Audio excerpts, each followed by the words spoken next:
Hello everyone, আসসালামু আলাইকুম। আমি মাম্পি। আমি বানাচ্ছি হচ্ছে চিকেনের কি একটা বল বল, আর সেটা হচ্ছে গ্রেভির মধ্যে দেবো। আর পাপা আমাকে ভিডিও পাঠিয়েছে ইউটিউব দেখে, তো সেটাই আমি বানাচ্ছি। এটা মাখাচ্ছি। হ্যাঁ, এই যে মাখাচ্ছি, এর মধ্যে একটু তেল, সাদা তেল দেওয়া আছে, একটু লবণ, একটু গোলমরিচের গুঁড়ো, কাঁচা লঙ্কা, আদা, রসুন, ব্যাস এই দিয়েই মাখানো। আর এবার গোল যে শেপের ইচ্ছা আছে বানাতে পারে। আমি এইভাবে এই ছোটো ছোটো লম্বা লম্বা শেপ বানাচ্ছি। এই যে বানিয়ে এই দিয়ে দিলাম, এই যে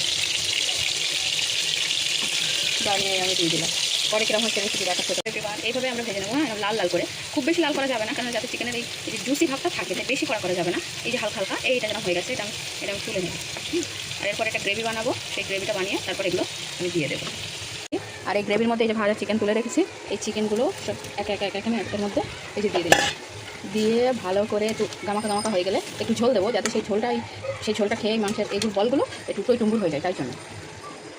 রান্না রেডি। এটা হচ্ছে চিকেনের মুইঠা রেডি। আমি কড়া থেকে ঢেলে নিয়েছি। মুইঠাগুলো দেখো কিরকম রসে ডুবে কিরকম টইটুম্বুর হয়ে গেছে। খেয়ে বলতে হবে কেমন টেস্ট ছিল। হ্যাঁ, খেয়ে দিয়ে তারপর বলবো। Bye bye guys.